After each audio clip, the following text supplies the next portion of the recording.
Assalamualaikum warahmatullahi wabarakatuh. Perkenalkan, nama saya Rizka Nandautari. Di sini saya akan menjelaskan ulangan bahasa Indonesia. Yang pertama yaitu apa yang kamu ketahui tentang surat lamaran kerja. Surat lamaran kerja adalah surat yang berisi tentang permohonan untuk mendapatkan suatu pekerjaan. Yang kedua, jelaskan penjenisan surat lamaran kerja. Penjenisan surat lamaran kerja itu ada dua. Yang pertama yaitu surat lamaran kerja yang digabungkan dengan riwayat hidup dan dipisahkan dengan riwayat hidup. Yang digabung dengan riwayat hidupnya itu terdapat diisi, sedangkan yang dipisahkan riwayat hidupnya itu terdapat di lampiran. Yang ketiga yaitu sebutkan bahasa-bahasa yang harus digunakan dalam surat lamaran kerja.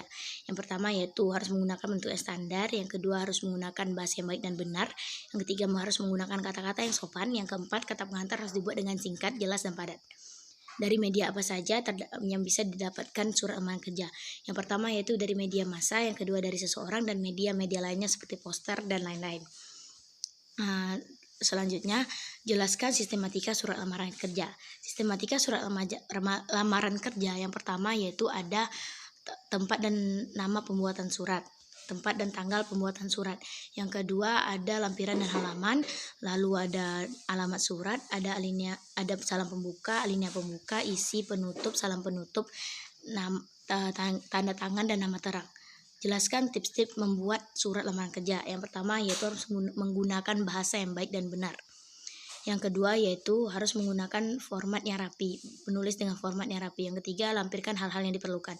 Yang keempat, tambahkan sertifikat pendukung seperti sertifikat pengalaman.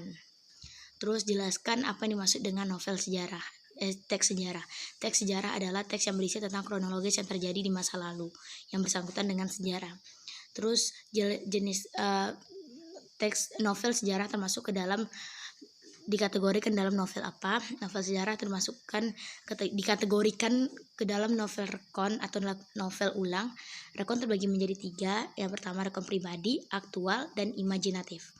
Lalu jelaskan perbedaan novel sejarah dan teks sejarah. Novel sejarah adalah novel yang dibuat tentang hal yang belum pernah terjadi, sedangkan teks sejarah tentang hal yang benar-benar pernah terjadi atau fakta.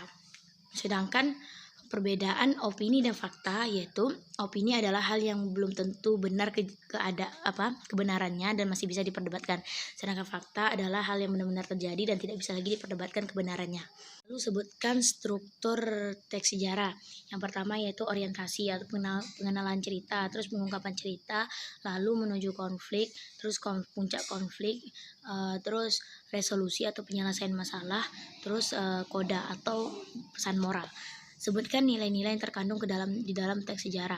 Pertama yaitu nilai budaya yang bersangkutan dengan norma-norma dan kebudayaan. Yang kedua nilai moral yang bersangkutan dengan nilai moral. Yang kedua yaitu nilai agama yang bersangkutan dengan keagamaan. Yang ketiga yaitu nilai sosial bersangkutan dengan individu dan masyarakat. Yang keempat nilai estetika yaitu nilai keindahan. Lalu sebutkan kaidah kebahasaan dalam teks sejarah.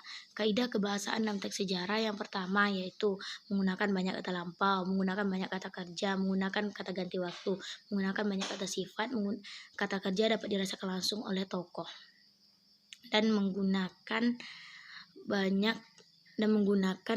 kata yang tidak langsung, kata tidak langsung.